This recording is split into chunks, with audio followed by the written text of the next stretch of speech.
Welcome to the Money Matters series from Wilde Wealth on your cash flow statement.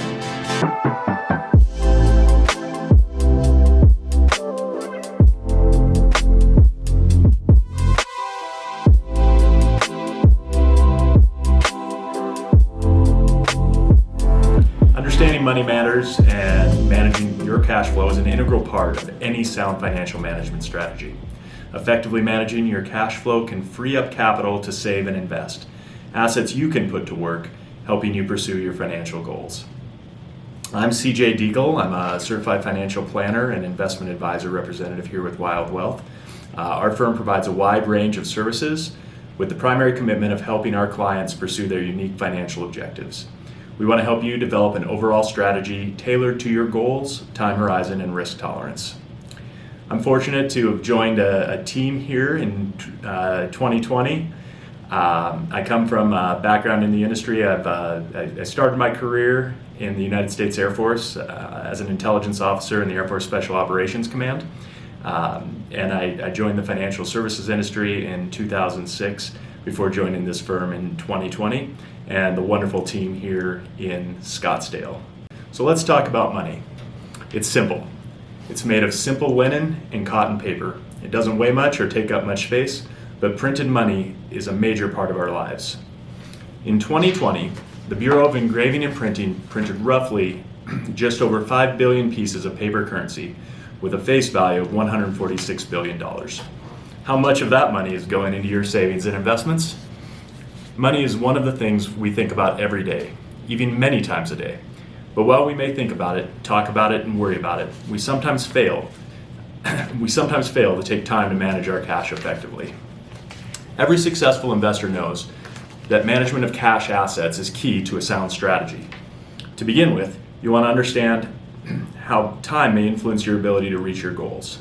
Next, you'll also want to take a look at your financial profile and examine your credit standing, your cash holdings, and whether it is time to rebalance your cash portfolio. Once you understand the role time plays in your long-term investment outlook, you can be better prepared to make wise decisions when it comes to cash management. Having a good handle on how your credit score can affect your purchasing power could also help. There can be a correlation between your credit score and the rates you may be charged for any type of installment debt.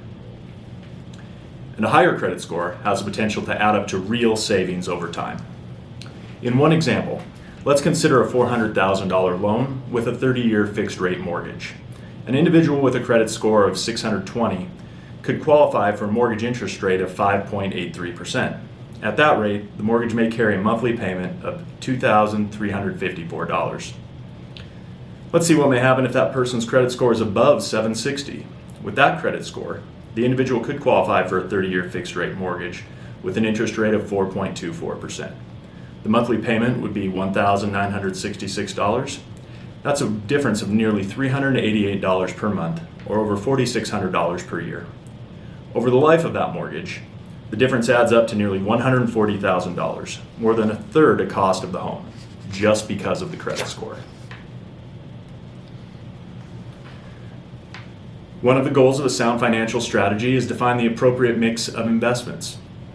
At the bottom of our illustration are cash alternatives, which have low risk but also offer the lowest potential return. As you move higher up the illustration, each section represents the opportunity for higher potential return, but also carries higher risk. The reason why cash alternatives are at the foundation of a well-balanced portfolio is that cash alternatives allow you to meet short-term and unpredictable expenses. Having cash and cash alternatives may also allow you to manage other investments rather than selling at what could be an inopportune time. Keep in mind that allocating your assets among different investments is an approach to help manage investment risk. It does not eliminate the risk of loss if security prices decline. One effect of the financial crisis of 2008-2009 was that Americans broke a long-term trend of low personal savings and increased the amount of money they saved. As the chart illustrates, the total household debt rose continuously from 2006 until it hit a high in 2008. During that time of financial turmoil, the personal savings rate, as measured by the Federal Reserve, started to climb steadily. In 2012, the personal savings rate reached over 9% of disposable household income.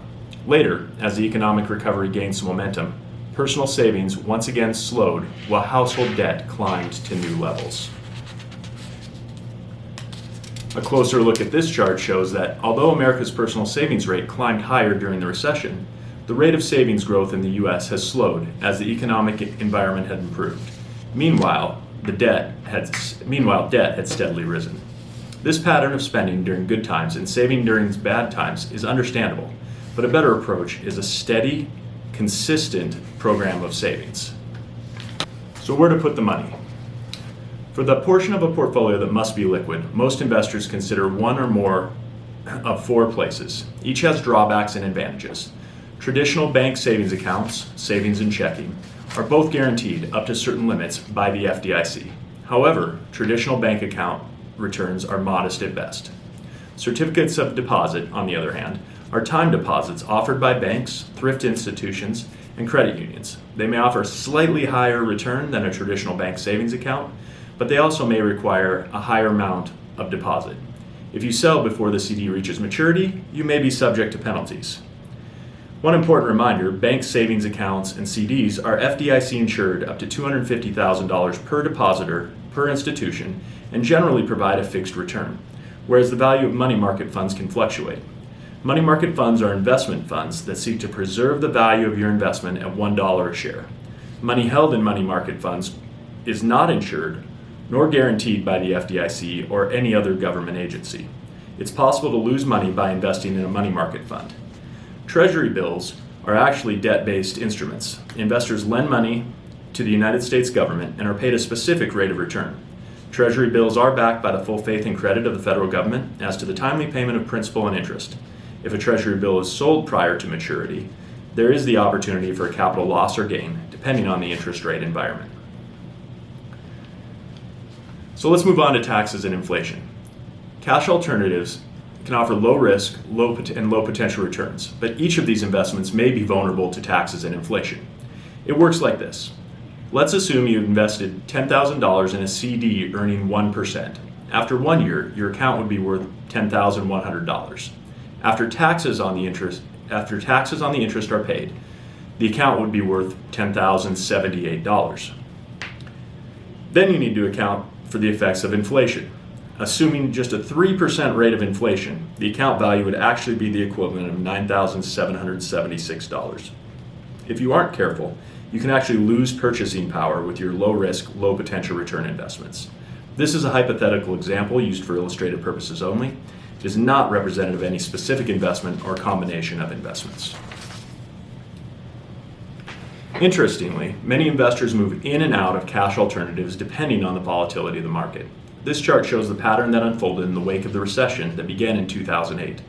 The yellow line on this chart shows the performance of the Standard & Poor's 500 stock index, broadly known as the S&P 500, generally regarded as representative of the U.S. stock market.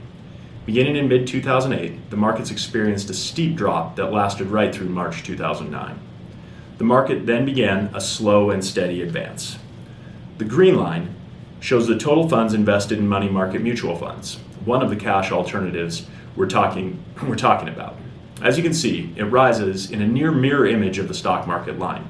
This means, as the market crashed, investors moved their capital out of stocks and into money market funds. Then, when the market began to recover, they slowly began moving back. Though this response to financial instability is understandable, it's driven by emotion and may not benefit the investor. A better approach is to consider having adequate savings on hand at all times and to consider investing the surplus in a balanced portfolio for the long term. So how much do you need? At any stage of life, it is wise to reserve enough cash on hand to cover your expenses in three areas. First, you should be able to replace your income for a short period of time in the event of a job loss or loss of investment income.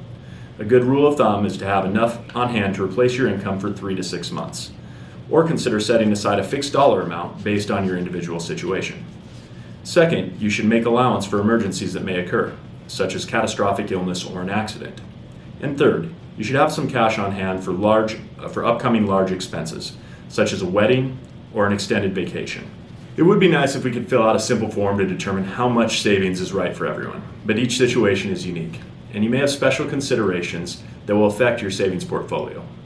After you've made a list of your outgoing expenditures and then narrowed down that list to those that are absolutely necessary, you have a starting figure for your savings. Then ask yourself the following questions. First, how many sources of income does your family have? If you're a two-income family, the chances that both of you will lose your sources of income is less than if you're a one-income household.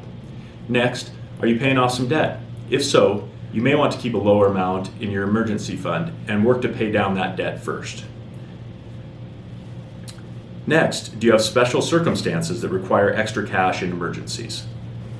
For example, a dependent parent or child with health concerns that require emergency reserves. The liquidity of your investments can affect your savings portfolio. If you have investments that are easily accessible, you may need less in your savings portfolio. If, on the other hand, most or all of your investments have little or no liquidity, your savings portfolio should be adequate to meet your needs, perhaps for a longer period of time. Finally, examine your own comfort level. For some people, that may require a larger amount than for others. Finally, you should consider the cost of traditional savings. For example, some investors who bought 3-year Treasury bills in 2009, when they were yielding only 0.15%, may have actually lost money to inflation. This graph shows the historically low rate of return offered by 3-year Treasuries between 2009 and 2012. Since then, they have rebounded, but only slightly. While these low rates of return have caused some investors to re-examine cash alternatives and allocate more cash to higher risk investments with a higher potential rate of return. The market value of a bond will fluctuate with changes in interest rates. As rates rise, the value of existing bonds typically falls. Again, as interest rates rise, the value of existing bonds typically falls. If an investor sells a bond before maturity, it may be worth more or less than the initial purchase price. By holding a bond to maturity, an investor will receive the interest payments due, plus their original principal, barring default by the issuer. Investments seeking to achieve higher yields also typically involve a higher degree of risk. It is important not to confuse savings with investments. Many people do this without realizing it. Savings should be in cash and cash alternatives, which are considered safe, liquid, and easily accessible for emergencies. An investor's portfolio should be balanced in order to receive the best possible return with the lowest possible risk. So what is the right formula for you?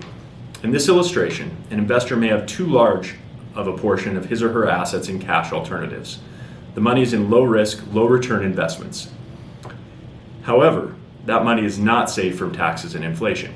These factors cause some investors to reconsider their mix of investments. That is, some investors may want to pursue investments that have a higher risk with the potential for higher return. One of these options may include a fixed interest investment.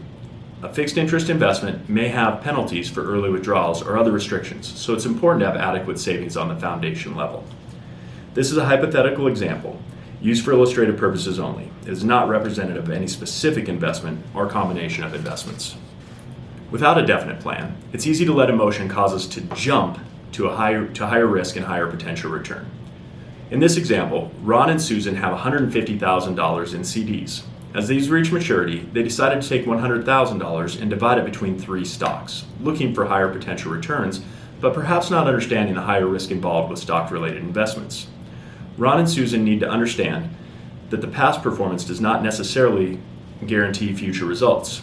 Cash alternatives, fixed interests, bonds, and stocks can be important parts of a balanced portfolio, but before you jump, consider your individual situation and understand the risk. In another example, Bob and Lydia have $150,000 in savings invested in a CD. When a CD matures, they sit down with an investment professional and calculate their savings needs. They find that a savings portfolio of $75,000 is adequate to meet their income needs in case of an emergency. After some consultation, they decide to place the remaining $75,000 in a fixed interest investment. This is a hypothetical example used for illustrative purposes only. It is not representative of any specific investment or combination of investments. Taking control of your money is a lifelong process. Here are some questions that arrive at different stages in life. Anthony and Selena, a 2-income couple with school-age children, ask, how much money do we need in savings to safeguard our current lifestyle? Dave and Christine, a couple nearing retirement, want to know, is there a better place than a savings account to keep our reserve? What should we do when our CD matures? Rebecca is a single parent and a small business owner. She asks, how much investment liquidity do I need in order to protect my interests? Isaac likes to do research online. He asks, in an environment of low interest rates, should I be taking more risk? The answers to these and other concerns will vary with each individual situation. There are a number of strategies you can use to find your appropriate mix of cash alternatives, and that's where we come in. We specialize in helping people just like you set up strategies that help them pursue their financial objectives. If you are ready to take a fresh look at your portfolio, take advantage of our complimentary consultation and schedule a review today. Thank you for your time on this webinar. Please call your financial professional or reach out to the office, and we'll be happy to sit down with you and talk about your individual situation.